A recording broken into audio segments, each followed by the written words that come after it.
Aloha, and welcome back to the Senate segment of Live at the Legislature. My name is Jacob Aki, and today I'm joined by Senate Minority Leader Kurt Fevella. Senator Fevella represents Senate District 19, which includes the areas of Eva Beach, Eva by Gentry, Iroquois Point, and portion of Eva Villages. Senator, thank you for joining us this morning. Morning. Yeah. Senator, as the lone minority in the state Senate, you have the distinct responsibility of serving on all 16 Senate committees. Before we talk about the issues that we're going to go into, I do want to know, how do you manage serving on all 16 Senate committees?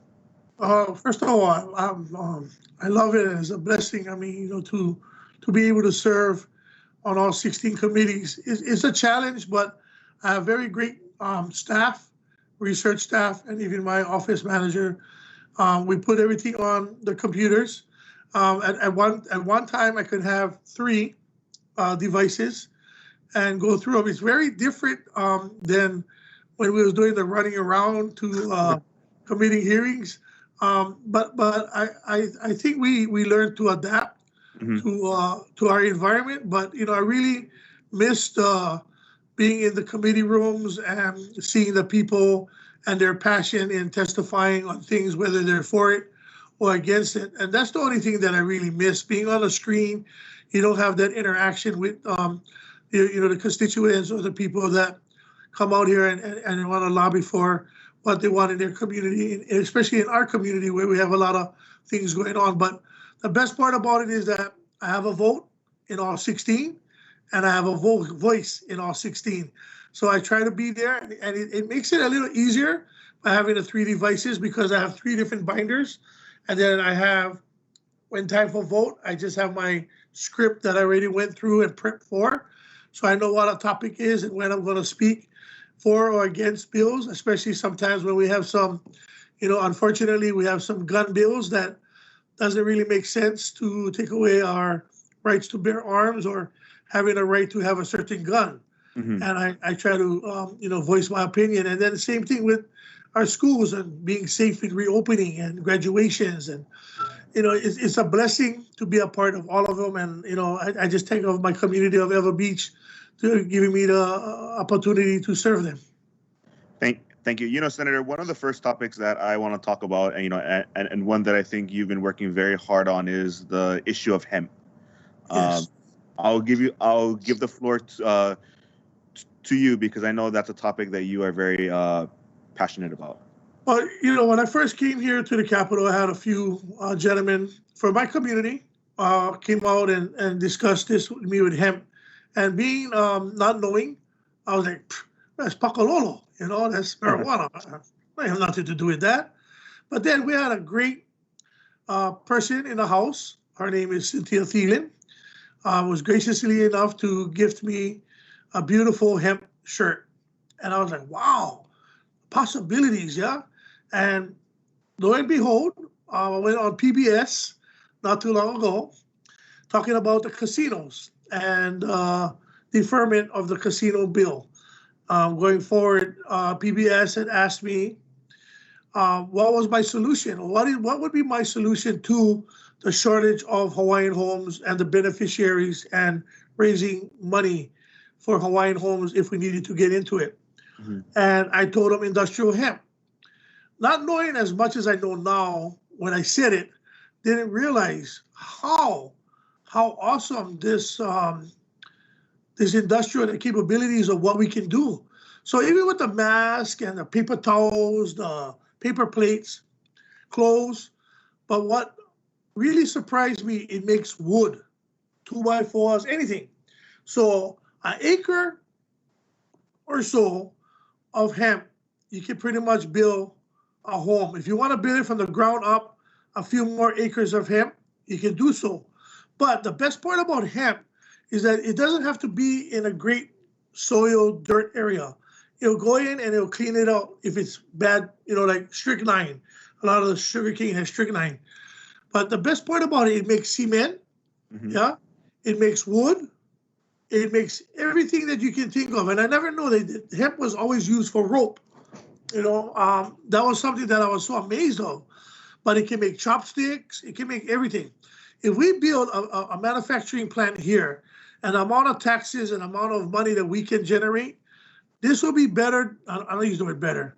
Can be competitive just as much as pineapple and sugar cane, because you cannot be better than Hawaii sugar cane and Hawaiian pineapple. Yeah, They're the best. But competitive wise, I think in the future, if we really grab this and realize how important this is, because the best thing that we have, Jacob, that going for us is that we live in Hawaii. And everybody wants to buy the product from Hawaii. And if we market this right, we won't be able to worry about nickel and diming Hawaiian homes, nickel and diming OHA, the schools, especially lower ed. They'll be able to get everything that they need. We don't have to go and play games. I don't say we play games, but you know what I mean, right? Yeah. How to adjust a budget. And, I give my hats off, go to the house, budgeting, financing, and even for the WAM. Those guys, Donovan and, they just do a great job out there. You know what I mean? And it's not easy balancing the budget, but I'm telling you, if we get something like this, I will tell you, we will be able to do very well economically. We don't need to depend on outside. So a lot of people say, okay, what about how are we going to grow fruits and vegetables? Okay, well, you get the contaminated land. You give the guys an opportunity to grow. Every 3 months, you can harvest. You harvest the place and you refurbish the land. That'll be clean. Then you can give the ag can give land. Go ahead, Jacob, go grow your papayas or your tomatoes or your bananas. Now you have the land, it's clean, it's ready to grow, and they can continue to take this process everywhere. But we need a manufacturing plant. And that's what we need right now. We need to get the funding to get a plant and go out there and use all the ag land that we can in Hawaii, from here to all the neighbor islands, and get this thing going so that we can be the hemp capital of the world. Thank you, Senator. We have about 45 seconds left. But I know there is one point that you did want to bring up about an event that is happening on Friday in Nanakuli in response to the proposed solar farm. So with 30 seconds left, can you briefly talk about that? Come out down to Subland.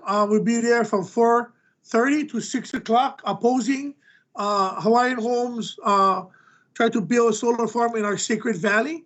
So we want you to come out and voice your opinion.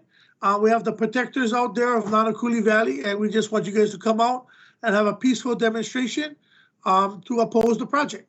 Thank you. Thank you, Senator. And that is about 5 seconds left. So for those of you at home, please tune in next week to the Senate segment of Live at the Legislature. And to you, Senator, thank you for joining us. Aloha.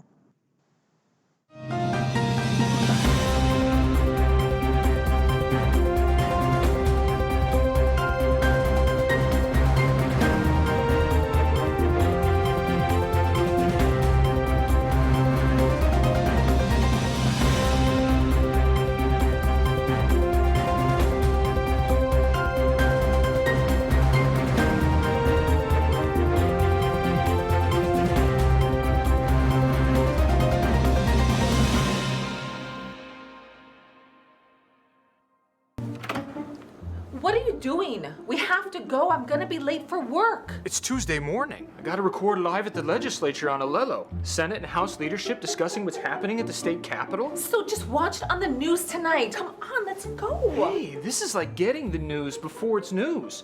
If only I could get this remote to work. There. Can we go now? No DVR? No problem. Watch Wednesday evenings at 7 p.m. on Channel 49.